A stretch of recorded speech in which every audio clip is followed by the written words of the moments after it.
Hi, I'm Deboki and this is Okie Dokie Boki, and today I'm going to be talking about some recent romance books that I've read. I used to do this series a long time ago called Recent Romance Reading Rundown, and I haven't done it in a while and I kind of miss it. And so I used to talk a lot more books in those rundowns, but I don't really have a lot to talk about right now. So I'm gonna just do like a little mini one with only 3 recent romances that I've read. So the first book I wanna talk about is The Widow of Rose House by Diana Biller. This is a historical romance. It's centered around our heroine, Alva Webster, who in 1875 has decided to move to New York. Well, she's originally from New York, but she was like abroad for a little while, and her husband has recently died, and that is why she is now a widow. And her husband was also pretty shitty and abusive, but also powerful, and he's managed to, even like post-death, have her reputation completely trashed. And so she comes back as this woman that a lot of people have heard rumors about. They think of her as a very scandalous person, and she has just kind of accepted that situation for what it is, but she does still want to be able to make a living of her own. She still wants to be able to live her life. So she decides to take matters into her own hands by buying this home that she is going to basically decorate, and her plan is to actually write a book about home decor for the middle class, using this house as kind of like her model for home decor. But the problem is that it might be haunted. And along the way, because of this, she also meets the inventor, Professor Samuel Moore, who is very into the supernatural and wants to study the house and also help her out. And of course, in the process, they fall in love, and she has to kind of figure out whether or not she wants to be in love, and also, is this house actually haunted? I decided to read this book because I saw it mentioned in an article in the New York Times recommending romances, and I think this is the second book that I've mentioned lately that I read because of a New York Times recommendation. So shout out to them for, doing that, for having a little romance recommendation series going on, because it's helped me find some more books. And I was drawn to this book description in particular because I love a good gothic fiction novel, and so I was like, well, maybe this will be a fun way to kind of get my little bit of gothic horror mixed in with romance. So with that said, the gothic element sort of let me down in this book, but I did still mostly enjoy it. And by far, I think the best part of this book, the thing that was really, really fun for me, was the dialogue. This is all very insta attraction. Alva and Sam see each other and they're immediately they've got the hots for each other. Alva also has the immediate tension of do I want to have the hots for this person? So that is all set up very quickly. I don't always really like an insta attraction. It has to be executed really well, usually, for me to be kind of drawn in. And one of the things that I think this book did well in that regard is with the dialogue and the banter, because it did at least explain what the chemistry is between these two characters. It did a great job of portraying the way that they play off of each other and kind of what elements they're getting from each other and why they have fun together. There's so many lines from this that I probably could have noted down. The one that I did is just this quote: "I'm a genius. I can be confused by many things at once." And I read this book a while ago, so I don't remember the context, but every time I read it, I'm just I love that. I really like that line. I think that's very funny. There's a lot of things about these characters that could feel just kind of stereotypical, tropey characters. Sam is stereotypical, bumbling, hot professor. Alva is stereotypical, headstrong heroine. I don't know if maybe I'm using stereotypical very, very generously here, because maybe those are not stereotypes, but those are character types that at this point I feel I've read in a lot of romances. So having this kind of dialogue and banter between them does do a lot to kind of draw them out from just the outlines of what those characters seem like they should be and actually makes them feel more like actual people and makes them feel much more developed, and also they see something in each other. Again, that chemistry between them also does a lot to flesh out them as individual characters. While I totally was able to buy the attraction between these two characters, and I think the book did a lot with Alva's emotional backstory, I had a hard time completely getting a sense of where the book was shifting them from attraction to love, because it all happened very fast and very deeply in a way that I just didn't get. I didn't fully see it. And it was frustrating because I felt so many other emotional beats of the story were well executed. So this one very important aspect of a romance, that thing that takes two characters from attraction to love, having that part feel so much less developed was frustrating. And like I said, part of the reason why I wanted to read this book was because of the like ghost story element to it, but that part was ultimately really underwhelming, in part because it just never felt fully integrated into the story. It felt like something that was kind of on the side, and every so often the book would remember to go there, but then like go back and not be able to fully capture the way that that story was supposed to be integrated. And it's weird because the ghost story does play an important role in Alva's journey, like with herself, with her past and everything. So there is a way that it is actually supposed to be really important to the story, but I just had a hard time with the way that it just kept kind of coming in and out. Even though there are a lot of elements to this book that didn't fully come together for me, I would recommend it to someone who's looking for like, you know, these emotional, angsty characters who are still balanced out by like a good sense of humor and a really fun dialogue and really funny scenes. There's one scene where like Alva's maid walks in on Alva and Sam together, and it's still really funny to me. Like there are a lot of moments like that where even though I was a little frustrated with parts of the book overall, I still think about these moments because yeah, they were just really funny and charming. So the next book I want to talk about is Bitter Medicine by Mia Tsai. This book is about this woman named Elle who is the descendant of a Chinese god of medicine, but she has to hide her origins for reasons that over the course of the book we find out. There's a lot of complicated stuff in her background. So instead of healing people everywhere, she is like working on a job that she is very overqualified. She's sort of like in a temp agency where she like does, I think like kind of calligraphy sort of magic to be able to help people out with whatever they need. And one of her clients is this half elf named Luke, who is super hot. She has a crush on him. And he has this like security spy guy kind of job that he is a little bit quiet about. He can't really talk about him, but as we learn from his perspective, it makes him have to do terrible things. But Elle has a crush on Luke because she doesn't know the stuff, and Luke kind of has a crush on her despite all that stuff. And that's great and everything, except eventually his job brings him in conflict with her past, and so they have to navigate all of that. I was intrigued by this book because I saw Kazan from Always Doing talk about it, so I'll link to that review down below. The thing that I loved about this book is that it reminded me a lot of when I was like younger and I used to read the Artemis Fowl books, because there's that very fun mixture of like, I don't know, the modern world or whatever, but also like these magical and mythical creatures.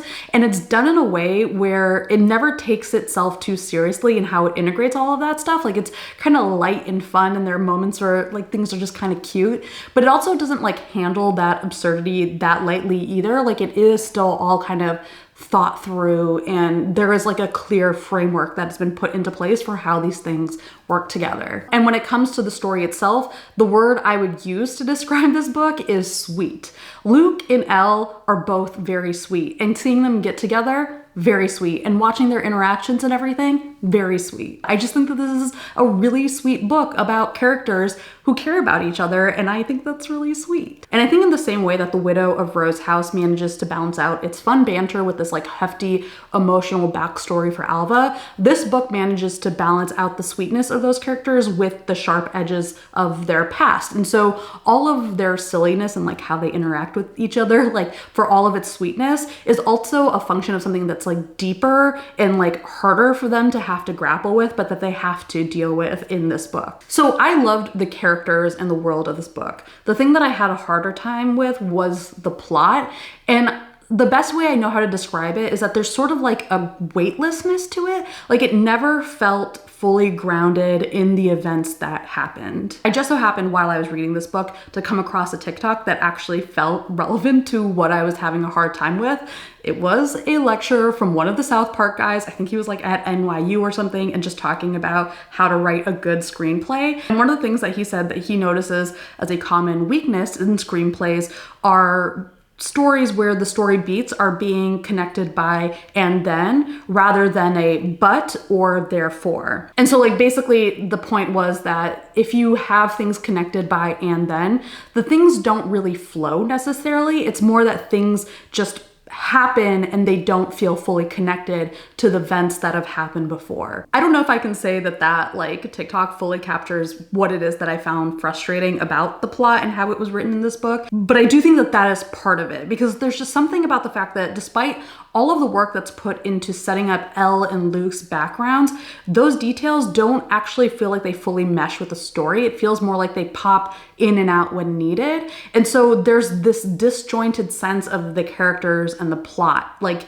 like there's one and then the other, rather than something that fully combines them and makes sense for why things happen the way they do, why they behave the way that they do. And that aspect is like particularly important because there are ways in which the characters respond to things that sometimes like just didn't make sense to me. Like Elle finds stuff out about Luke that he has been hiding at one point, and she is abnormally chill about it in a way that feels like it's written less from the perspective of someone who has just found out something about someone that can feel like betrayal, and more like it's from the perspective of someone who has had months to process it and come around to it. Like it's not that that response doesn't make sense, it just didn't make sense in the time frame that it was illustrated in the book. And so that like just kind of contributed to that disjointment of the characters and the plot to me. But despite my issues with the plotting of the story, I think there was a lot to love about this book in terms of the world it built and the characters that was set up. So I would definitely recommend it to anyone who's looking for that mix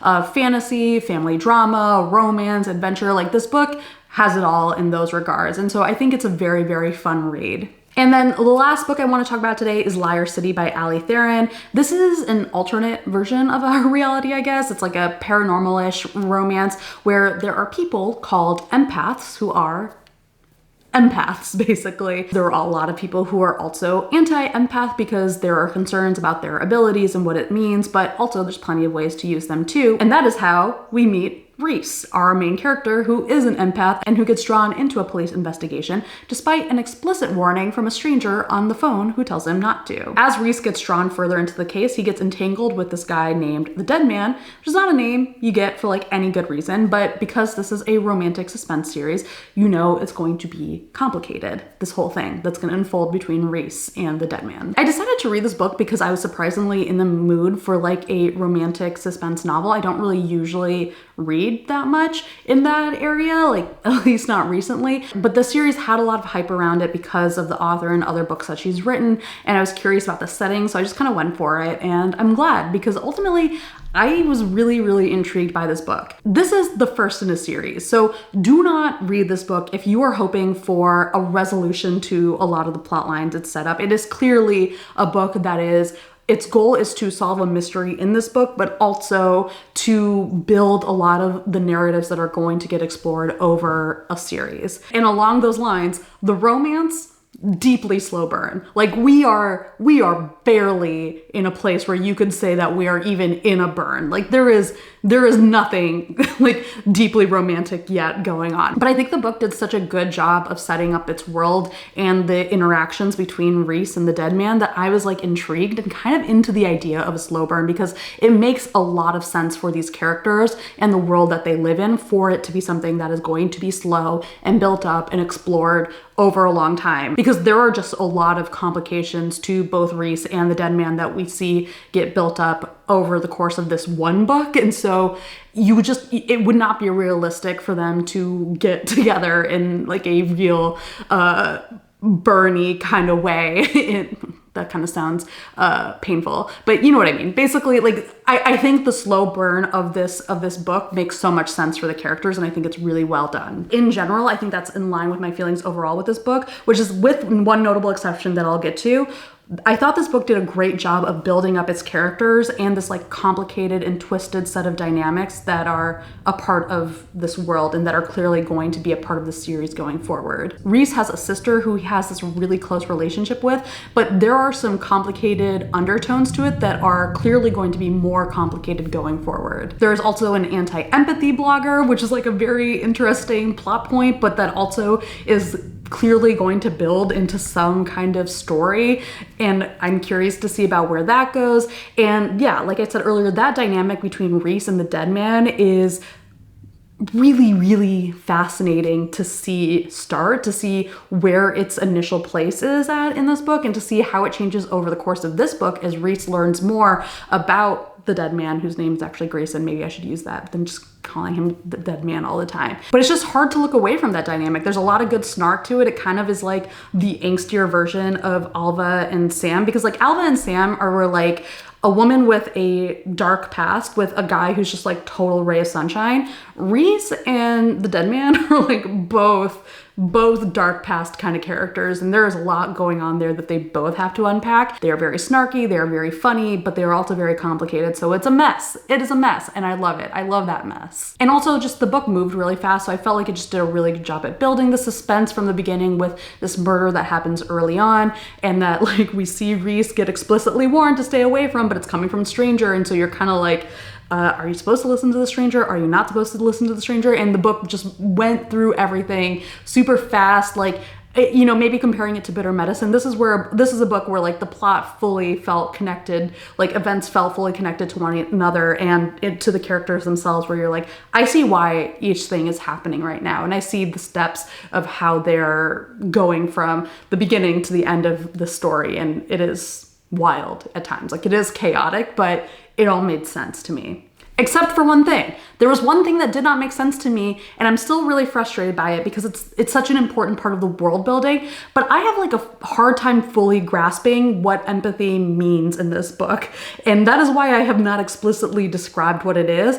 It is like rooted in some aspect of being able to read feelings from other people, but I just had a hard time understanding in this world what that actually looks like. And it's especially hard in the context of this book because it revolves a lot around different empaths who are somehow deviating from the norm of what empathy in this world is supposed to mean, like whatever this ability is supposed to mean. But because I didn't fully have a grasp on what normal empathy looks like in this book, I had a hard time understanding what these deviations from the norm actually meant, like what it meant for them to be deviations and what way are they like different from normal. Like, is this really that unusual? Is it just like a little bit unusual? So yeah, I wish that had been a little bit more fleshed out, but I assume over the course of the series I'll hopefully get a better idea, and I'll probably go back and reread the book, and maybe with a little bit more rereading I'll understand it a little bit more. And also, I don't want to like spoil anything, but the book ends in a way that like opens up a sort of story point, opens up a sort of trajectory for the books going forward. That makes me a little apprehensive because of the implications for like how we as the readers are going to be able to engage with the characters and trust the information that comes out like going forward. Like there's just implications there that I personally don't love in books. I don't think it's bad, it's just something that I don't usually enjoy, and I'm hoping that that will be handled well. I'm like mildly optimistic just because of how much I enjoyed this book, but it is something that I'm going to be kind of on the lookout for the series going forward. So if you are interested in a very, very, very, very, very slow burn romance series, I think this will be a fun one to check out. I mean, I don't know how the rest of the series is going to go. Only one book is out so far, so hopefully the rest of the series is good, and I'm curious to see where it will go. So yeah, those are the romance books that I have read recently. I've got a few more that I'm reading now, and I'm excited to talk about them in the next few weeks.